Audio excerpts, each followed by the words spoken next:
네, YTN 라디오 뉴스파이팅 김영수입니다를 청취자 여러분 지금 듣고 계십니다. 국민의힘 전당대회를요 이렇게 보는 분도 있어요. 중도 확장을 해야 되는데 지지층 분열에 따른 후유증만 지금 키우는 것 아니냐 이런 분석까지 나오고 있는 상황입니다. 송원석 비대위원장 겸 원내대표 모셨습니다. 어서 오십시오. 네, 안녕하세요. 송원석입니다. 네, 이제 9일 앞으로 다가왔네요. 네, 국민의힘 합동연설회가 지금 진행 중인데 전한길 씨 때문에 지금 아수라장이 됐고 어제도 전한길 씨 출입이 금지됐는데도 또 지지층들끼리 충돌을 했나 봐요. 현장에 계셨죠? 네. 예. 근데 뭐 지금 현재 우리 당의 전당대회 합동 연설의 과정에 대해서 이제 우려의 목소리가 있고 네. 걱정해 주시는 분들에 대해서는 굉장히 고맙게 생각을 합니다. 저는 일부 의견 차이가 있고 해프닝이 있기는 하지만 그런 대로 지금 잘 진행이 되고 있다고 생각을 하고 그래요. 예. 만약에 그 서로 간의 그 견해 차이가 전혀 없는 상황이라 그러면 예. 과연 민주적 정당이라고 할 수 있겠느냐. 네. 서로 의견 차이가 있는 것은 정당 내에서 너무나 자연스러운 과정 아니냐. 이렇게 이해를 해도 될 것 같습니다. 그래요. 예.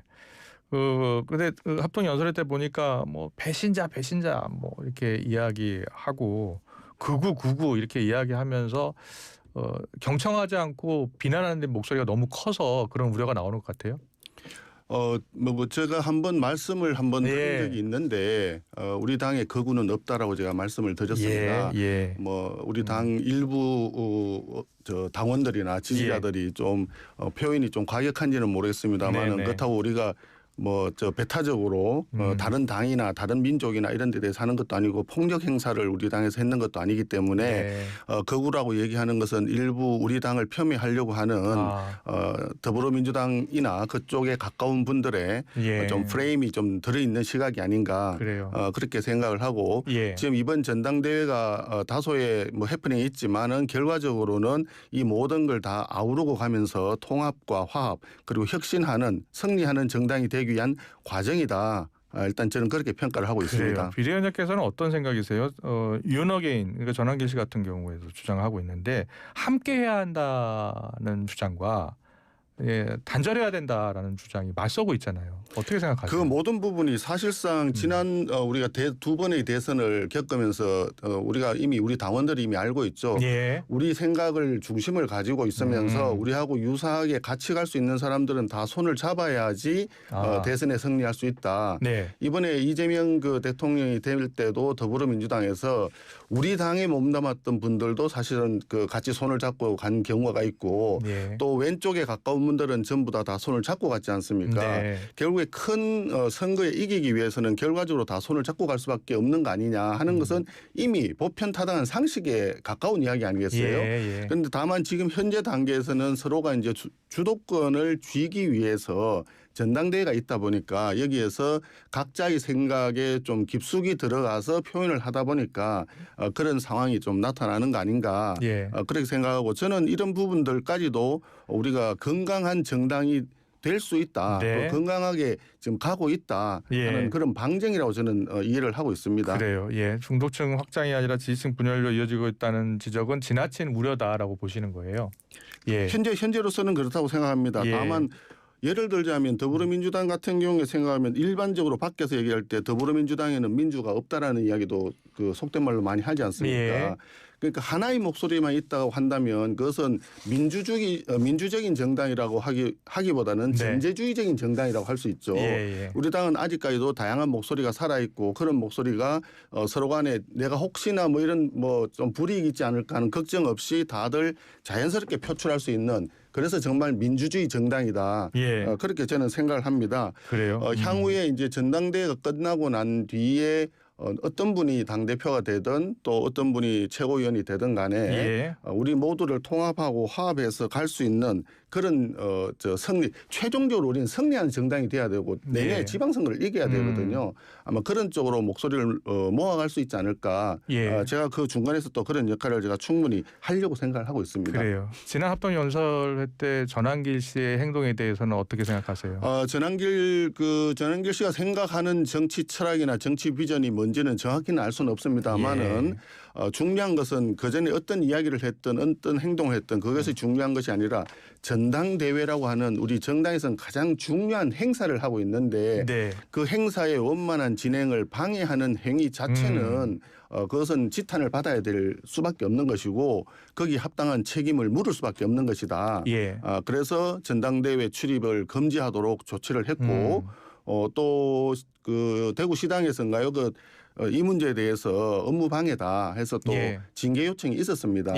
예. 그래서 이제 중앙윤리위에 이 문제를 이제 처리하도록 뭐 제가 보내놓은 거죠. 그래요. 예. 14일 날 이제 심사를 해서 결정이 나오는 거예요? 중앙윤리위가 예. 언제 회의를 하고 어떻게 그 결론을 내릴지는 저는 알지는 못합니다. 이 제명까지 될 사안이라고 보세요. 어떻게 보세요? 윤리위에서 아마 판단을 할 겁니다. 그 예. 부분에 대해서 날짜라든지 그다음에 그 징계 수위라든지 이런 부분들은 독립된 기관이기 때문에 윤리위에 모여 있는 윤리위원장과 위원님들이 거기에 맞춰서 아마 판단을 할 거라고 생각을 합니다. 그래요? 거기에 대해서 뭐 원내대표든 아니면 비대위원장이든 어떤 입장에서든 간에 예. 제가 뭐 이게 맞다 저게 맞다 이러면 좋겠다 저게 좋겠다라고 그래요? 얘기하는 것 자체는 굉장히 잘못된 거라고 봅니다. 그래요. 그리고 윤희숙 여의도연구원장이 여의도 연구원직을 내려놨네요. 사퇴했네요. 윤희숙 예. 위원장. 예. 윤희숙 위원장이 그 부분 제가 정확히 파악을 못했는데 아마도 지금 그런 거라고 봅니다. 어차피 당 대표가 새로 뽑히고 나면 전당대회 이후에는 당직은 뭐 대부분 다 새로 임명을 하게 되니까 전당대회 앞서서 한 뭐 열흘 좀 남았나요 지금? 열흘 먼저 물러난 것 같습니까? 물러난 정도가 아닐까? 정확하게 그래요. 취지가 뭔지는 제가 잘 모르겠습니다. 그러셨군요. 이게 어제 어떻게 전해졌냐면 윤호개인 세력을 당으로부터 좀 지켜야 한다라고 이야기를 하면 윤어게인 세력으로부터 당을 지켜야 한다라면서 이제 직을 내려놓겠다라고 한 거예요. 그러면서 혁신 후보들을 지지한다라고 했고요. 알겠습니다. 관련해서는 여기까지 묻고요. 사면 이야기로 바로 넘어가겠습니다. 조국 전 대표 윤미향 전 의원 사면 복권이 단행됐잖아요. 네. 여권에서는 검찰 독재에 대한 피해를 회복했다 이렇게 평가를 하고 있는데 어떻게 보세요? 이번 사면은 최악의 정치 사면이라고 생각을 합니다. 예. 이재명 대통령이 했는 말이 있어요. 그걸 제가 그대로 말씀드리겠습니다. 유죄가 확정되자마자 바로 사면하면 사법제도가 왜 필요한가? 유무죄 판단, 형 집행 여부도 그냥 대통령이 알아서 하면 되지 않나? 이런 걸 바로 군주국가라고 한다. 이렇게 얘기를 하셨어요. 그리고 대한민국은 삼권 분립 제도가 있는 민주공화국이다라고 했는데 지금 이번에 조국이나 윤미향이나 이런 분들은 지금 아마 그 몇 달 되지도 않았죠. 형기의 반도 아직 채우지 않은 상태인데 이걸 바로 사면을 시켜줬다라고 하는 것은 국민 정서와는 완전히 배치되는 그런 내용이다. 특히 최강욱 의원까지도 보니까 이번에 사면 대상에 포함이 되어 있더라고요. 그 입시 비리 때 그 조국이 아들인가요? 거기에 대해서 인턴 확인서를 다 써줬던 사람 아닙니까? 그 입시 비리 어떻게 보면 공범인데 그런 분들에 대해서 그것도 다른 날도 아니고 광복절 날 이렇게 사면을 한다는 것은 어떻게 보면은 순국 선열에 대한 모독이다. 이렇게 생각이 됩니다. 윤미향 전 의원. 윤미향 전 의원은 더 심하죠. 거기는 파렴치범 아닙니까? 위안부 할머니들에 대한 후원금을 횡령을 했어요. 그런데 그 횡령했는데 그거를 또 본인은 전혀 반성이나 사과를 한마디도 하지 않았거든요.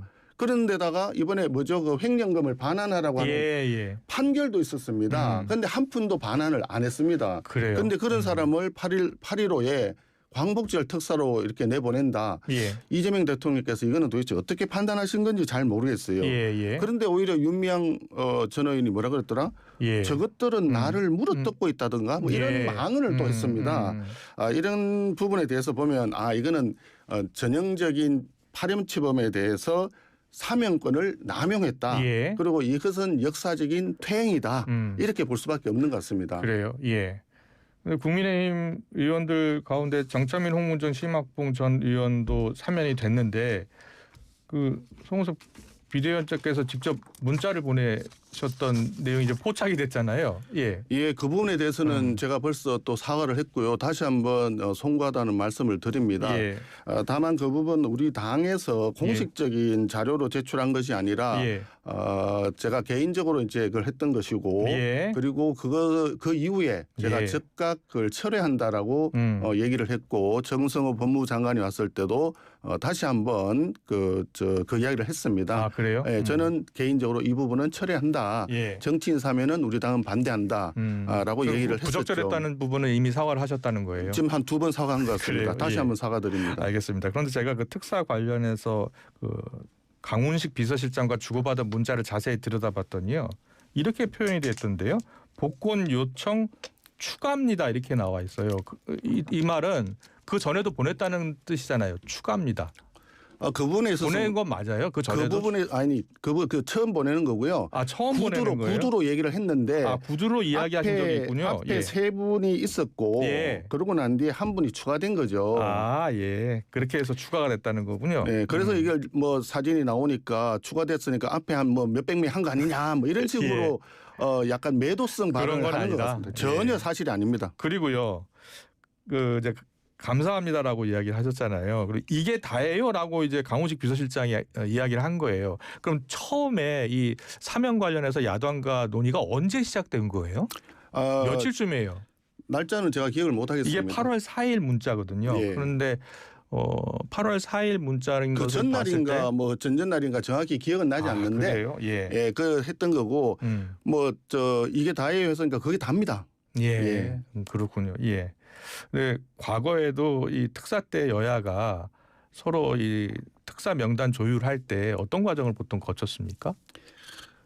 제가 3년 전인가 원내 수석 그 부대표를 할 때도 예. 그때 우리가 이제 집권 첫해 여당이 되었을 때도 야당 이야기를 듣고 예. 필요한 사면 대상에 대해서는 정리를 해서 상의하고 그랬던 기억이 납니다. 그리고 그래요. 해마다 더불어민주당이 야당일 때 늘 그렇게 해왔고 우리도 야당일 때 했고 왜냐하면 8.15 때는 아까 앞서 말씀드렸지만 국민 통합의 상징이 되는 날이거든요. 대한민국이 광복되는 날 아닙니까? 그렇기 때문에 그 날을 짜해서 많은 분들을 그때 특사에 포함을 시키고 하는 그런 관례적으로 해왔던 일이죠. 예. 그렇기 때문에 이번에도 뭐 동일한 차원에서 했는데 네. 어쨌든 최종적으로 그런 상황이 생겨서 송구하다 하는 말씀을 드리고 다시 한번 조국이나 윤미향 뭐 최강욱 이런 사람들을 사면시킨 거에 대해서는 이재명 대통령께서 판단을 잘못하신 것 같다. 이런 것들이 자꾸 이렇게 이제 쌓이다 보니까 결국은 오만과 독선이라고 하는 그 느낌을 주게 되고 거기다 정청래 당대표 얘기하는 것까지 포함시켜서 생각해 보니까 왜 대통령 지지율이 떨어지는지 더불어민주당의 정당 지지율이 떨어지는지 그 이유를 우리가 알 수 있을 것이다. 이렇게 말씀드릴 수 있습니다. 예. 광복절날 이재명 대통령 국민 임명식 하는데 국민의힘 당 지도부가 참석하지 않기로 했어요. 예. 지도부가 참석하지 않는다는 것까지는 아니고 저는 참석을 하기 어렵겠다라고 말씀을 그렇게만 드렸습니다. 하신 거예요? 예. 그 이유는 뭐냐면 첫째 취임식을 2번 하는 경우도 있습니까? 취임식 했잖아요. 설사 했잖아요. 했는데 굳이 그걸 하겠다는 것도 이해되지 않고 수백억의 또 예산이 낭비되는 상황에서 더군다나 두 번째 이런 조금 전에 말씀드렸듯이 조국이나 윤미향 뭐 최강욱 이런 사람들을 8.15에 사면을 하면서 그것을 국민 임명식이라고 이제 포장을 하는데 과연 이것을 국민 통합의 길로 우리가 볼 수 있느냐. 조국 사태 때 그 입시 비리와 감찰 무마로 해서 조국 그 문제가 발생을 처음 했는데 이 그 국민의 공정과 상식이라고 하는 눈높이하고 너무나 격차가 나는 그런 언행 때문에 얼마나 많은 국민들이 분노했습니까?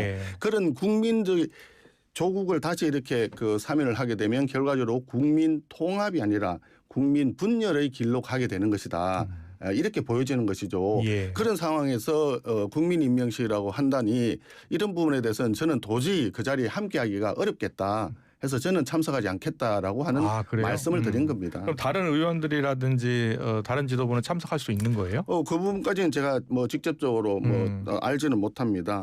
그런데 다시 한번 생각해 보십시오. 광복절은 정말 독립유공자의 날 아닙니까? 그분들을 또 축하해주고 위로해주고 우리가 존중해주는 그런 모습으로 가야 되는데 그 8월 15일 광복절에 주인공이 되어야 할 독립유공자들은 어떻게 보면 줄 세우기를 하거나 뒤에 배경으로 세우고 예. 대통령이 내가 국민 임명장을 받겠다는 식으로 해버리면 그날의 주인공이 독립유공자는 완전히 뒤에 병풍밖에 안 되는 거지 않습니까? 예. 이런 거를 기획한 사람들은 도대체 용산의 대통령실에 누가 했는지 이런 부분은 대통령께 정말 죄송한 말씀이지만 직언을 좀 해 주십시오. 예. 저는 그렇게 말씀드리고 싶습니다. 8월 15일 날 국민 임명식 하는 것은 부적절하다 이렇게 보시는 거예요. 대단히 부적절하다고 생각을 합니다. 예. 예. 이미 취임식은 했다고 저는 생각을 합니다. 예, 예, 알겠습니다. 정청래 대표 이야기로 바로 또 넘어가 보겠습니다. 정청래 대표가 아직도 악수하지 않나요?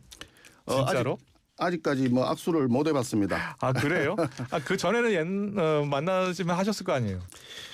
그 정청래 당 대표가 되고 난 이후에는 지금 아직 못 본 것 같습니다. 그런데 정청래 당 대표가 저는 참 한번 고언을 드리고 싶은데요. 예. 그 본인 스스로 야당의 당 대표라고 했어요. 네. 그 뭐 좋다 이겁니다. 야당일 때 그렇게 대표 노릇을 하고 막말하고 하는 것까지는 정권을 잡기 위한 수단이다. 네. 그 과정이기 때문에 그럴 수도 있다고 생각을 하죠. 그러나 지금은 야당이 아니라 집권 여당 아니겠습니까? 예. 거대 다수 의석을 가진 집권 여당의 당 대표인데 야당의 당 대표 노릇을 여전히 하고 있다고 하는 것은 국민들 입장에서는 굉장히 이게 문제가 심각하죠. 예. 집권 여당은 대통령과 함께 국민들을 통합하고 화합해서 우리가 다시 한번 대한민국을 크게 발전시키는 전국 운영의 핵심적인 자리 아니겠습니까? 예. 그런 전국 운영의 키를 쥐고 있는 핵심 자리에 있는 분이 야당을 계속 공박을 하고 악수도 하지 않겠다. 뭐 그런 식으로 야당 의원들은 전부 다 야당 해산까지 해야 되겠다라고 주장하는 이런 상황을 보면 여전히 이분의 정신세계는 아직까지 개딸당의 당수라고 하는 인식밖에 되지 않는 거 아니냐 하는 국민적인 우려가 있기 때문에 제가 대신 전달해 드립니다. 네, 알겠습니다. 잘 들었습니다. 오늘 어제 밤이죠. 자정쯤에 김건희 여사 영장이 발부가 됐잖아요. 그래서 우리나라 헌정사상 처음으로 전직 대통령 부부가 함께 구속이 됐습니다.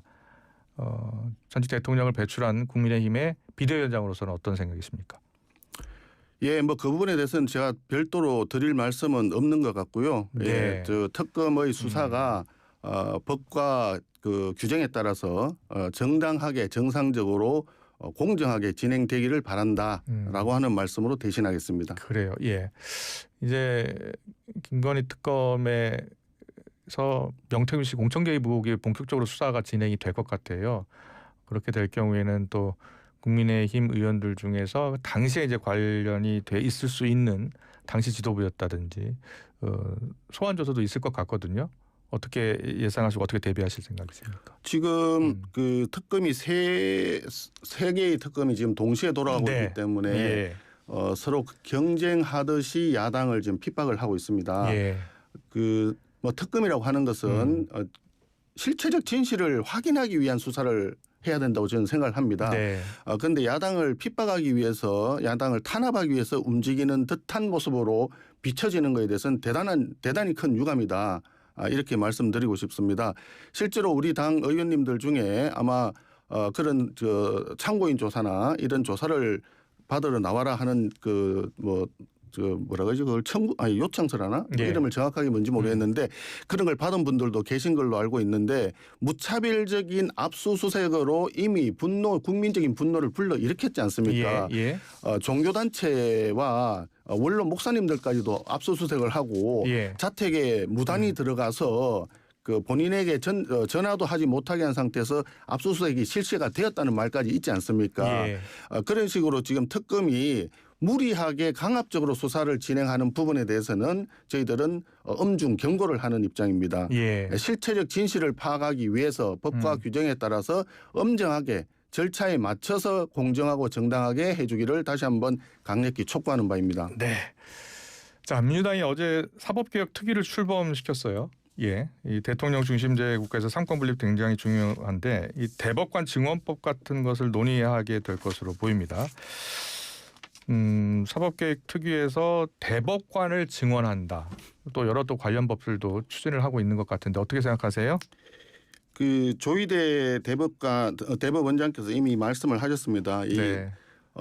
대법관 정원 문제와 관련해서는 국가에 100년 대계가 걸려 있는 문제다. 예. 그래서 이 공론화가 필요하다. 이런 말씀을 하셨습니다. 예. 그리고 이미 알고 있지만 베네수엘라의 그 차베스 독재를 잘 아실 겁니다. 사법부 대법원을 장악하는 데서부터 독재가 시작이 되었습니다. 이미 방송법을 통해서 옛날에 땡전 뉴스 하듯이 방송을 완전히 장악하고 편성권은 노조의 손안에 들어갈 수밖에 없는 구조로 이미 만들었지 않습니까? 방송도 장악하고 사법부도 장악하고 언론을 장악하고 나면 독재가 완전히 시작이 되는 거죠. 그래서 이런 부분에 대해서 저희들은 독재에 대한 저지가 꼭 필요하다 해서 사법정의수호 및 독재 저지 특위를 우리 당내에 또 만들었습니다. 그리고 공식적으로는 검찰청 해체를 지금 얘기를 하고 있는데 그런 걸 위해서 사법개혁을 지금 한다고 해서 대법관은 정원을 해서 자기들 임기 중에 대법관을 다 임명을 하면 대법관이 완전히 한쪽으로 편향적인 구성이 되지 않겠어요? 그런 과정을 우리가 목도하고 있기 때문에 그렇게 하지 말고 국회 내에 사법개혁 특위를 구성하자. 그렇게 해서 여기에서 여야뿐만이 아니라 전문가들, 국민들의 목소리까지 충분히 수렴해서 사법개혁을 진행하자. 검찰하고 사법부가 얼마나 중요하겠어요. 그런 걸 이미 저희들은 얘기를 했습니다. 예. 그럼에도 불구하고 이재명 대통령이나 지금 더불어민주당의 정청래 대표 같은 분들은 전혀 관심을 두지 않습니다. 그 말은 야당을 완전히 무시하고 국민을 무시하고 자기들이 생각하는 독재의 길로 그냥 무조건 가겠다.